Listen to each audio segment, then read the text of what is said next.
Cours de dessin du 20 novembre 2020. Alors, nous allons parler maintenant des rayonnements. Rayonnement, c'est un terme qui désigne des lignes de visée qui partent d'un même point. Vous allez voir ça en topo. Pour l'instant, on va regarder comment les dessiner. Plus tard, ça pourra vous servir à dessiner plusieurs plans de topo. Donc, voici un ancien devoir qui a été fait dans une classe, la 2051, qui est une classe dans le département de technique minérale. Donc, vous avez la classe.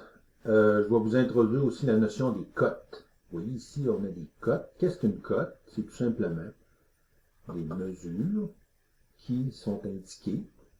Ici, sont en bleu, les cotes. Sur une enveloppe. Donc, on a des murs. Les murs sont blancs. Donc, on a vraiment les murs qui sont les murs de la classe. Et puis, à l'intérieur, ben, on a notre visée.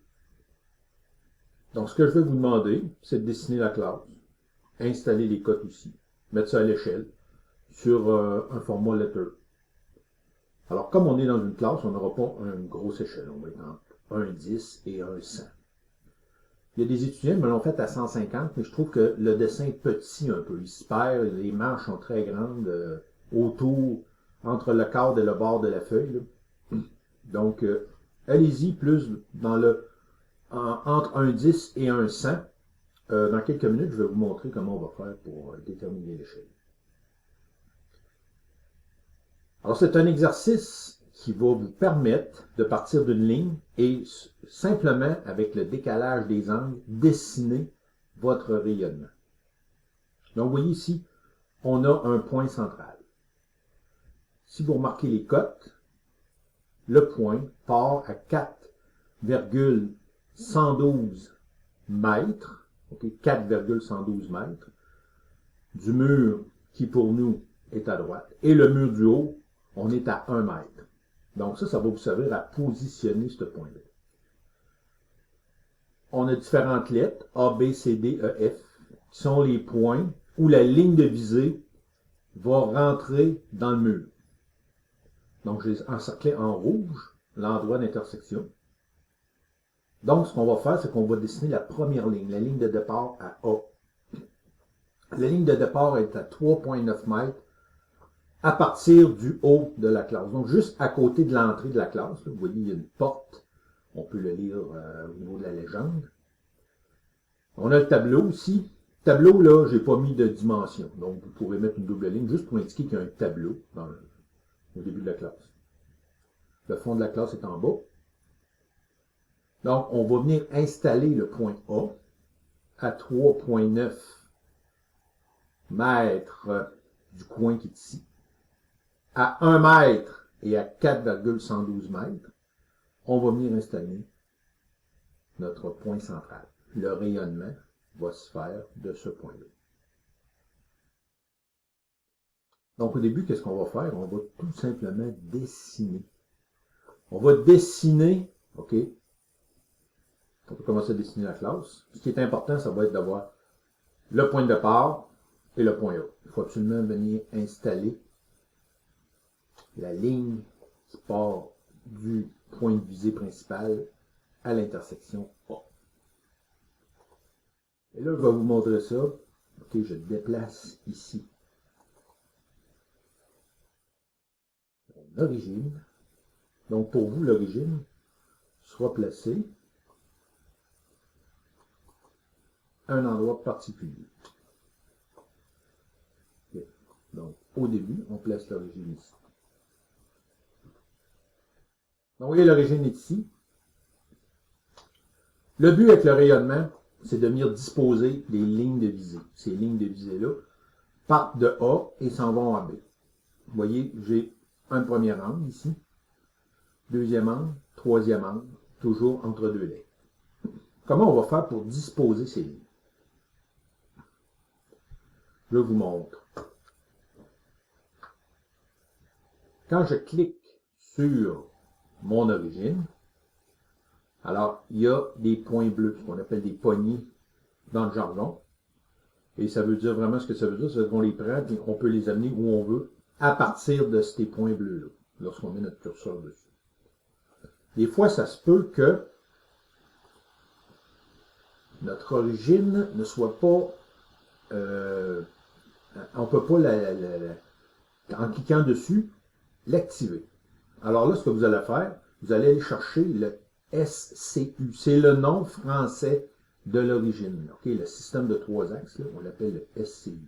Alors, vous faites une recherche, soit dans l'aide, vous pouvez aller aussi sur Internet, et il va vous ouvrir la fenêtre de dialogue du SCU pour le rendre actif. Mais habituellement, lorsqu'on clique dessus, notre origine est active. Alors, ce qu'on va faire, c'est qu'on va venir la prendre et on va venir l'installer au centre. Okay? Donc, vous voyez, il est ici. Donc, on pourrait venir l'installer ici, mais j'ai décalé mon dessin pour que ça soit plus visible. Donc, de la ligne de visée, on est venu l'installer. Et regardez bien, tout se joue ici. Je prends mon Y par la partie bleue et je viens tout simplement superposer la ligne que j'ai déjà dessinée, qui part de mon point de visée, aller jusqu'à A. Et vous avez vu que là, le Y s'est déplacé. Le Y est dans l'axe de la première ligne de visée. Ce qui fait que on va pouvoir installer des angles. Pourquoi? Parce que quand vous avez débuté votre dessin, vous avez débuté avec la fonction unité, vous avez tapé unité, vous avez une fenêtre de dialogue, vous avez mis votre nord en haut. Donc, par défaut, c'est dans l'axe des Y. Donc, si on déplace l'axe des Y, on déplace la direction du point 0 au niveau des angles pour venir installer d'autres lignes. Donc, une fois que ça c'est fait, qu'est-ce qu'il nous reste à faire? Il nous reste simplement à venir chercher ligne, à partir encore au début de notre visée, à venir dessiner une ligne. Donc, vous voyez, ici, on aurait 8, à peu près 8 mètres. Je vous conseille de peser sur 8 mètres. Même si c'est trop grand, c'est pas grave, on va pouvoir le rapetisser. Puis si c'est trop petit, on va pouvoir rapetisser la ligne. L'important, c'est de bien la positionner face à notre angle. Et là, vous allez peser sur la touche plus petit que. Je sais qu'il y en a qui, en pesant sur la touche de leur clavier plus petit que, donc le signe mathématique qui est le petit triangle avec la pointe qui est à gauche, l'ouverture à droite. Donc, sur mon clavier à moi, c'est en haut d'Enter. Pour vous, ça peut être ailleurs. Et faites attention, il faut que votre clavier soit paramétré pour ça. Donc, le clavier, il faut que ce soit un clavier canadien-français. Si vous avez un clavier physique canadien-français. Sinon, il faudra aller chercher dans Windows en travaillant sur clavier. Donc, vous allez taper clavier dans l'environnement Windows. Vous savez, là où il y a l'icône. Et là, vous allez changer de clavier pour être sûr de bien peser sur la touche plus petit que. Donc, si vous pesez sur le 8, puis il vous apparaît E accent aigu, ça veut dire que votre clavier est mal configuré. C'est-à-dire ce que vous voyez sur le clavier ne correspond pas aux commandes que vous allez donner à AutoCAD. Donc, ça peut être une source d'erreur. Donc, vérifiez votre clavier si jamais ça ne fonctionne pas. Si ça fonctionne, vous voyez, on le voit à côté du petit cadenas, là, il y a le signe plus petit que, puis il attend l'angle. On va indiquer la première angle. La première angle ici est 38. Alors, vous pouvez faire petit d, ou vous pouvez aller chercher aussi le signe de degré qui va être sur votre clavier. Donc, vous pourrez avoir le signe de degré directement. Si vous ne l'avez pas, vous faites petit d. 0,8 apostrophe. Et faites attention, parce que là, on va mettre 47 secondes. OK? Sur mon dessin, c'est 48,66. Mais mettez donc 47, on va l'arrondir. Vous allez voir que des secondes, c'est pas une grosse déviation là, au niveau angulaire. Donc, la double apostrophe, moi, je l'ai en haut du 2. Donc, faites attention parce que le double apostrophe n'est pas 2 fois l'apostrophe simple. C'est vraiment la touche double apostrophe. Donc, vous voyez, 38 petit d, 0,8 minutes, 47 secondes. Vous faites Enter. Et là, il va venir installer la ligne directement à cet angle-là, à partir de ce qu'il considère le nord, c'est-à-dire le Y. Mais le Y a été déplacé. Le Y est vraiment superposé sur la ligne A. Je fais Enter. Là, je vais venir vérifier. Donc ici, vous avez plusieurs types de cotes. OK, les cotes sont ici. Vous allez venir prendre angulaire. Donc, je clique sur une ligne, je clique sur l'autre ligne. Vous voyez, j'ai une cote angulaire ici. Je vous rappelle que toutes les mentions de cotation doivent être dans le sens de la lecture. Donc ça, ici, ce n'est pas bon. Qu'est-ce qu'il faut faire? Il faut peser dessus, il faut venir avec propriété. Je viens chercher texte. Et vous voyez ici, vous avez la rotation du texte. Il est à 90. Et là, on va faire essai-erreur. On va mettre 100. On va regarder ce que ça fait. Oh, 100, il a tendance à vouloir encore être plus penché. Donc, je vais mettre 10, mais moins 10. C'est-à-dire que je vais dépasser mon 0. OK, ça peut paraître compliqué, là, mais quand vous allez être habitué, vous voyez, oh, moins 10 ici. Lui, il l'a mis à 350. Alors, je vais le mettre à 340. C'est bien. Après ça, on va mettre à 330. Vous le voyez, là, sa rotation continue dans le bon sens. Et qu'on est proche. Je vais essayer 335. 335 degrés. Non, 325 degrés. Il faut faire attention parce qu'on va baisser. Et voilà. Donc, 325 degrés. C'est parfait. J'ai mon premier angle de 38 degrés, 8 minutes, 47 secondes. Et vous voyez, ici, je peux cliquer sur ma deuxième ligne de visée. Je peux venir l'agrandir, je peux venir la rétrécir. C'est pas un problème. Okay? Ce qui est un problème, c'est lorsqu'on n'a pas le bon angle. On va essayer avec un autre angle. Donc là, on va faire l'angle entre B et C. Et là, ce qu'il faut faire, c'est qu'il faut venir peser sur l'origine. Le Y, maintenant, je prends mon Y et je viens l'enligner sur la ligne B. Et voilà. Et vous voyez que votre quadrillé aussi va tourner. Donc, on va en faire un autre. Ligne de visée. Encore là, je vais prendre 8 de longueur, c'est aléatoire. OK, c'est selon une évaluation. Après ça, je dois faire mon angle. Alors, on va peser sur la touche plus petit que. On attend notre angle, c'est-à-dire 12 petit d, 0,2 apostrophe pour minute, et on va avoir 32 double apostrophe pour seconde. Je vous rappelle que le double apostrophe, c'est une touche dédiée qui est vraiment là une touche unique. Je fais Enter. Il est venu m'installer ma ligne. Donc, je vais encore venir chercher ma cote angulaire. Clique sur un angle, clique sur l'autre. Voilà. La seule chose que j'ai à faire maintenant, là, vous voyez, j'ai pesé 2 fois, mais il faut peser juste une fois pour que je puisse venir chercher propriété. Texte. Texte est ici, mes angles sont là.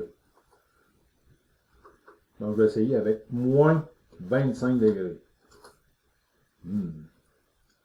Donc, on va y aller avec 300. On va regarder 300, c'est que ça dit. Ouais, ça change bien. 2,80. C'est un petit peu. On va mettre un 2,85 juste pour optimiser nos choses. Parfait. On regarde ça. Bon, on peut dire que c'est bien. Puis si on voudrait juste peut-être être parfait, on pourrait mettre au niveau du texte 2,87. Et voilà. Hein? Donc, vous voyez, on va faire ça jusqu'à la fin, jusqu'à F, toujours en déplaçant notre origine. Je prends mon Y. Je viens l'installer ici. Et là, je vais encore faire une ligne, partir. Encore une longueur aléatoire. Et après, la longueur, on peut mettre 7, 8, 5. Comme je vous ai dit, c'est pas grave, on peut la rallonger, on peut l'étirer. Touche plus petit que, coordonnées polaires, c'est ce que ça veut dire. Degré avec un petit d, minute un apostrophe, seconde 2 apostrophes. On arrive jusqu'à F. Et voilà, on va avoir notre rayonnement de dessiné. Pour le reste, je crois que vous êtes capable de venir dessiner la classe. Mettez les cotes. Vous voyez, vous avez les cotes qui sont ici. Vous avez une cote qui sont les cotes qu'on va utiliser pour les lignes. Et à la fin, très important, ok, juste avant de faire ça, très important de venir prendre son origine et venir l'installer sur un angle droit, comme ici. Donc, vous voyez, et ici, je le mets au coin, je prends mon Y et je le fais pointer de nouveau vers le haut. Ce qui va faire que mon quadrillé va redevenir droit comme il était au début. Cote ici, hein? Donc je vais venir chercher une commande de cote, de là, aller à là, j'ai 6.433. Les cotes sont soit linéaires, soit angulaires. On peut le faire aussi avec le rayon de diamètre, mais pour ce dessin-là, vous n'aurez pas besoin d'aller là. Pour le reste, ben, je sais comment ça fonctionne. Vous allez me faire une ligne d'échelle toujours à l'échelle des mètres, parce que vous travaillez en mètres. Hein, si vous avez paramétré en mètres au début de votre dessin. Vous pouvez prendre un cadre, prendre un cartouche, l'amener d'un autre dessin, et après ça, l'agrandir ou le diminuer. Vous allez m'installer une légende. N'oubliez pas le nord aussi. Là. OK, donc le nord, vous voyez, il est à angle. On peut estimer un angle. Si jamais quelqu'un veut être très précis, il peut arriver ici, cote angulaire. Donc, vous voyez. On va commencer. Cote angulaire, pas ça, pas ça. Voilà. Donc, je l'ai mis à 52 degrés, 46 minutes, 52 secondes, mais ça, c'est vraiment pas grave. Là. Que ce soit dans les environs d'une cinquantaine de degrés, ça va aller. Vous savez comment aller chercher des lignes, autres que des lignes pleines. Vous venez ici, vous cliquez dans ligne du bloc ou du cadre, autre, charger, vous avez votre banque de lignes. N'oubliez pas, okay, au niveau des lignes, quand vous cliquez sur une ligne, faites propriété, vous avez échelle qui est ici. Là. Donc l'échelle de la ligne, on peut reconfigurer les traits. Les traits peuvent être longs, les traits peuvent être plus courts. Donc vous allez tout simplement faire aussi de l'essai-erreur au niveau de l'échelle. Donc si vous voulez les avoir plus petits, ben, vous mettez des chiffres plus petits aussi. Quand vous voulez avoir ça plus gros, ben, vous mettez un chiffre plus gros. Donc des fois, on est obligé de partir à 0.1 ou à 10 ou à 100. Puis après ça, on va se réajuster. Donc on fait de l'essai-erreur pour la grosseur des traits. Vous pouvez laisser le dessin en couleur si ça vous chante, il n'y a pas de problème, vous ne perdrez pas de points avec ça. Donc la ligne qui est ici, vous voyez 0,5 m, vous pouvez la faire à 0,2 m, la ligne d'échelle, ça c'est pas vraiment pertinent, okay, mais l'important c'est qu'il faut qu'il y ait une ligne d'échelle. Donc je crois que vous êtes capable de dessiner cette classe. Après ça, qu'est-ce qu'on fait? Ben, on vient tout simplement venir sur tracer, pour venir imprimer. OK, je vais tenter par tous les moyens de vous faire imprimer au moins un dessin directement sur un imprimante en classe. On verra ça la semaine prochaine. Pour aujourd'hui, on fait un essai avec la capsule. Je suis en formation pendant 2 jours, donc j'ai décidé de le faire. C'était une suggestion que des étudiants m'avaient fait. Vous voyez, je suis même déjà rendu là, donc en espérant que ça va donner des bons résultats. J'aimerais ça avoir un retour de votre part là-dessus. Donc, je vais me chercher une imprimante. Quand vous serez au 2206, vous prendrez la 5000, 2206 qui est le numéro local. On a un format letter, n'oubliez pas, c'est ce qui va le mieux. On va aller chercher notre fenêtre, toujours en sortant un petit peu du cadre, mais pas trop, comme c'est ici. On va centrer le dessin et on va faire un aperçu. Ah, on s'est rendu compte de quoi? On s'est rendu compte que on n'était pas dans le format paysage. On vient chercher le format paysage. Et là, on fait notre aperçu. Et j'attire votre attention aussi que lorsque vous dessinez en couleur, si vous ne remettez pas les lignes blanches, qui vont être noires lorsque vous allez imprimer, ben ça vous donne des teintes d'aiguille. Après ça, on vient déterminer quelle est notre échelle. On va désactiver à la taille du papier. On va s'assurer qu'on est en millimètres. Vous voyez, on a 0.07848. Je ne veux pas avoir ça comme échelle, je vous rappelle. 0.075, ça ferait mon affaire. Je vais faire mon aperçu. Et c'est juste un petit peu trop lent. Donc, on a deux choix. Soit qu'on vienne chercher 0.05, qui est dans le fond 1 sur 50. Avant, on avait 1 sur 75. Ah non, ça ne marche pas tout.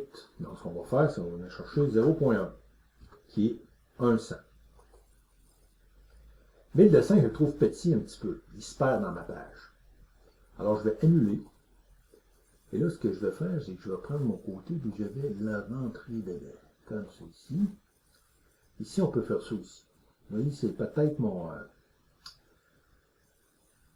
ligne, pas ma ligne, mais ma barre d'échelle qui va me nuire un petit peu.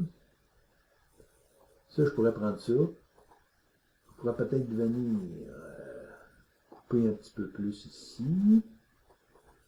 OK. Non, c'est là que je soit. Technologie numérique, je vais juste le tasser un petit peu comme ça. Et puis, on va un peu tricher sur notre cadre. Juste pour voir ce que ça donne. On recommence. OK. Donc, on va y aller en paysage. On va y aller avec imprimante. Letter. Afficher la fenêtre. Donc, ce qu'on va faire, non, on va afficher la fenêtre.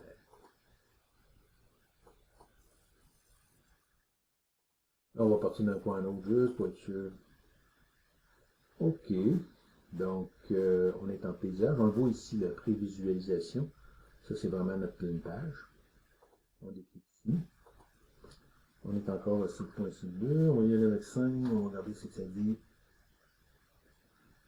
Centré. Parfait. C'est ça que je veux. On s'échappe. Escape. Et après ça, ce qu'on va faire, c'est qu'on va faire annuler. On va venir marquer à l'échelle 1,75. Et là, on va tout simplement sélectionner nos lignes qui sont ici. Regardez la belle outil ajuster. Ajuster, qu'est-ce que ça fait? C'est que lorsqu'il y a deux lignes qui se croisent, ben, il y a une des lignes qui peut venir tout simplement, se découper. Vous voyez comme ça ici.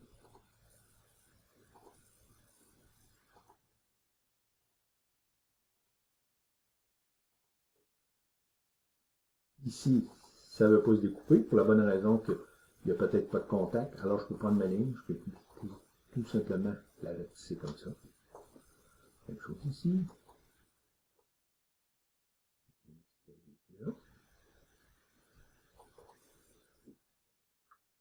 Je peux faire la même chose de l'autre côté. C'est l'outil ajuster. Vous sélectionnez vos lignes qui se croisent. OK? Puis après ça, vous venez chercher ajuster qui est ici. Essayez-le, vous allez voir ça va bien. Donc, j'avais juste à déterminer mon échelle 1,75 parce que c'est une petite échelle, parce que c'est une classe. Donc, vous êtes capable de venir dessiner votre classe, vous êtes capable de dessiner votre rayonnement. Maintenant, vous savez comment ça marche juste avec les angles.